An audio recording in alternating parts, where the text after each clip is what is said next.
कौन है सर वो गोरी चमड़ी वाला वहां बैठकर हमको बोलने वाला? किस हमने इस मुल्क को आजाद इसलिए करवाया था कि वहां बैठकर बोलेगा मैं जिससे चाह तेल खरीदूंगा। तुम होते कौन हो? तुम मेरे माई बाप हो क्या? क्यों इतना गिर रहे हैं इस गोरी चमड़ी वाले के सामने? आखिर हमारी हमियत कहां है? मैं ज़ायनिज़्म मुर्दाबाद बोलता हूं, भारत जिंदाबाद। और ये सरकार तेलंगाना से नाइंसाफी कर रही है, कुछ नहीं दे रही है। क्या ये मुल्क इतना कमजोर हो गया कि हम अपनी फौज में बच्चों को भर्ती नहीं करा सकते? आसाम में 30%, आसाम की सरकार गोली मारने का वीडियो कम बनाएगी तो शायद मुसलमान पढ़ ले तालीम में। विकसित भारत उसी वक्त बनेगा सर जब मुसलमान समाजी, इक्तिसादी, तालीमी और माशी तौर पर ताकतवर होंगे। मगर अफसोस के साथ कहना पड़ा, सच्चाई है कि सरकार नहीं चाहती ये हो। माजिद एंड ब्रदर्स की जानिब से next gen EV motors EV showroom 18 साल से कम उम्र के बच्चों के लिए बेहतरीन खूबसूरत बैटरी की गाड़ियां, जहां 35,999 से शुरू बैटरी की गाड़ियां हैं मौजूद, जिसको लाइसेंस, आरसी, नंबर प्लेट की जरूरत नहीं।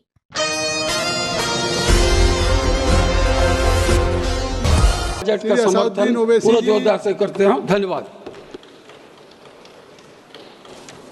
बहुत शुक्रिया चेयरमैन साहब। मैं इस बजट की मुखालिफत में खड़ा हुआ हूँ क्योंकि ये अहम मुद्दों पर इंसाफ नहीं करता। मिसाल के तौर पर सर अगर आप देखेंगे मुस्लिम एनरोलमेंट जो UDIC का डेटा है 2021-22 का, मुसलमानों का एनरोलमेंट गवर्नमेंट का डेटा बोलता है प्राइमरी में 15%, यूपी में अपर प्राइमरी में 14%, सेकेंडरी में 12% और हायर सेकेंडरी में 10%। प्राइमरी से लेकर हायर सेकेंडरी तक आते सर 5% की गिरावट होती है। वही सरकार का AISHE का डेटा है 2020-21 का।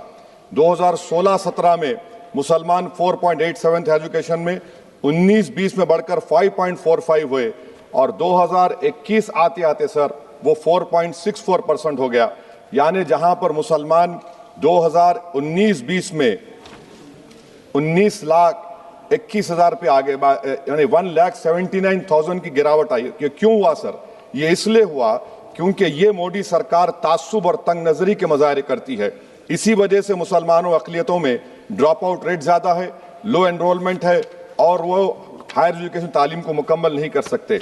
सर 3 स्कॉलरशिप स्कीमें हैं, 5 साल से cabinet committee of economic affairs in स्कीमों की मंजूरी नहीं दे रही है सर। 5 साल से। ये आपकी तासुब और नफरत नहीं है तो क्या है बताइए आप?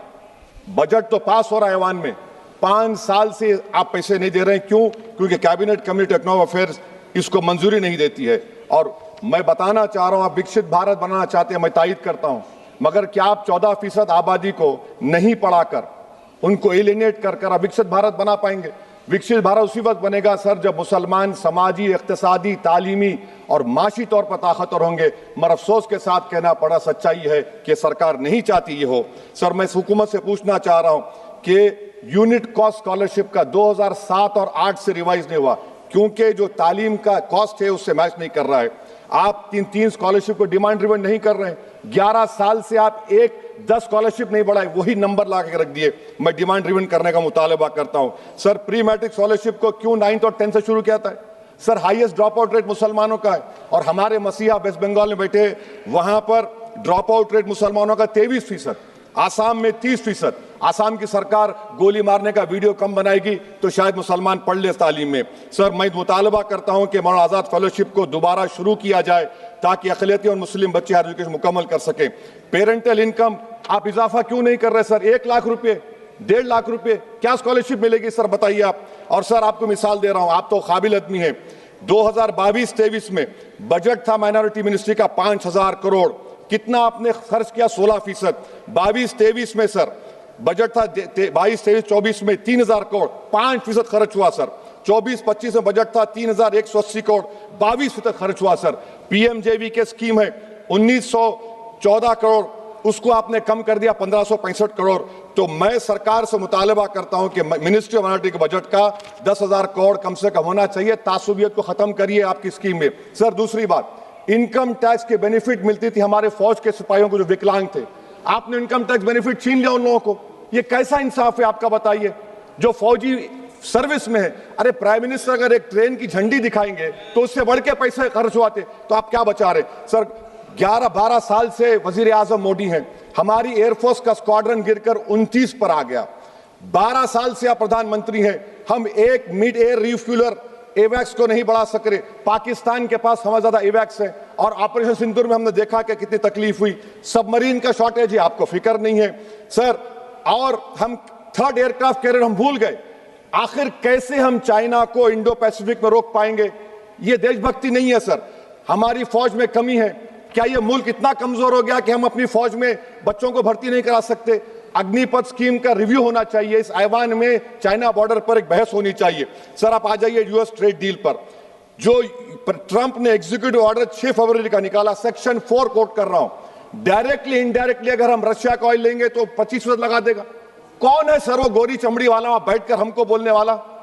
किस हमने इस मुल्क को आजाद इसलिए करवाया था कि वहां बैठकर बोलेगा मैं जिससे चाह तेल खरीदूंगा। तुम होते कौन हो? तुम मेरे माई बाप हो क्या? आप 25% लगाएंगे सर। और वर्ड क्या इस्तेमाल किया? इंडिया। यानी अब नयारा जो है, नयारा कंपनी बंद हो जाएगी और हमको मॉनिटर करेंगे, आप भारत को उस पर ओवरसाइट करेंगे। अफसोस की बात है कि सरकार खामोश है सर। 2019 में ईरान का ऑयल मत लो बोले, आपने गलती की, आपने ईरान का ऑयल नहीं लिया।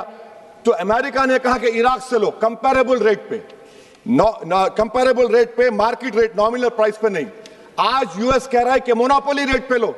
कहां है सर? क्यों हम क्यों कर रहे हैं? क्यों इतना गिर रहे हैं इस गोरी चमड़ी वाले के सामने? आखिर हमारी हमियत कहां है सर? और एक बात बता रहा हूं सर, ये यूएस ट्रेड डील से यूरोपियन कर 2 मिनट सर, यूरोपियन यूनियन की ट्रीटी से हमारा पीएलआई का पूरा असर पड़ेगा, क्योंकि आपने टैरिफ गिरा दिया। आपने टैरिफ गिरा दिया मेडिकल डिवाइसेस पर, आपने टैरिफ गिरा दिया सोफिस्टिकेटेड मशीनरी पर। तो यूएस इंडस्ट्रियल गुड्स आएंगे तो डीइंडस्ट्रियलाइजेशन का खतरा है इस मुल्क में sir. You are be signing a free trade agreement और a force purchase order. Sir Bangladesh से यूएस ने कह दिया कि हमसे कॉटन खरीदो, 0 टैरिफ। सर भिवंडी, मालेगांव, बनारस के पावरलूम का क्या होगा? 70% रॉ कॉटन हम देता बांग्लादेश को सर। एमएचए का बजट 5.7 बढ़ गया, डिफेंस का 15.99। मैं सरकार से मुतालबा करता हूं कि वेनेजुएला में जो हुआ, आप एक ऑपरेशन इंसाफ करिए। ऑपरेशन इंसाफ के तहत हाफिज सईद, मसूद अजहर, लखवी को घुस के लाइए भारत में, तभी इंसाफ होगा सर। जब तक खत्म कर रहा हूं सर, खत्म कर रहा हूं सर। हम कुलभूषण यादव को भूल गए। वो कुलभूषण यादव उसको आईसीजे में रुकाया। आखिर हम कब लेके आएंगे कुलभूषण यादव को? वजीर आजम इजराइल को जा रहे हैं। मैं उनसे ये मुतालबा करता हूं कि वो गाजा को जाएं, 15 मिनट जाकर देखें। 60,000 फलस्तीनियों खत्म कर दिया गया और नेतन्याहू पर आईसीजे का अरेस्ट वारंट है, आईसीसी का, और आईसीजे में केस चल रहा है सर। तो मैं आपसे मुतालबा करता हूं कि वजीर आजम गाजा के बारे में देखें। मैं ज़ायनिज़्म मुर्दाबाद बोलता हूं, भारत जिंदाबाद। और ये सरकार तेलंगाना से नाइंसाफी कर रही है, कुछ नहीं दे रही है। बहुत बहुत शुक्रिया सर। 18 साल से कम उम्र के लड़के और लड़कियों के लिए अजीम पेशकश। हैदराबाद दक्कन में एक नुमाया नाम माजिद एंड ब्रदर्स की जानिब से next gen EV motors EV showroom, जो बहादुरपुरा चौराहा, किशनबाग रोड, हैदराबाद में मौजूद है, जहां पर आपके ख्वाहिश के मुताबिक 18 साल से कम उम्र के बच्चों के लिए बेहतरीन और खूबसूरत बैटरी की गाड़ियां मौजूद, जिसको लाइसेंस, आरसी, नंबर प्लेट की जरूरत नहीं है। इस गाड़ी को कम उम्र लड़के लड़कियां स्कूल और कॉलेज के लिए इस्तेमाल कर सकते हैं। इनके अलावा औरतें और सीनियर सिटीजन भी इस्तेमाल कर सकते हैं, जिसमें 10 ता 12 मॉडल्स दस्तयाब है, जिसकी कीमत सिर्फ 35,999 से शुरू होकर 86,999 पर खत्म होती है, जिसमें मोटर और कंट्रोलर की वारंटी 2 साल है, बैटरी चार्जर की वारंटी 1 साल है। ये तमाम models next gen motors Bahadurpura पर मौजूद है। मजीद तफसीलात के लिए 9246109197 या फिर 9246209197 पर रब्त करें।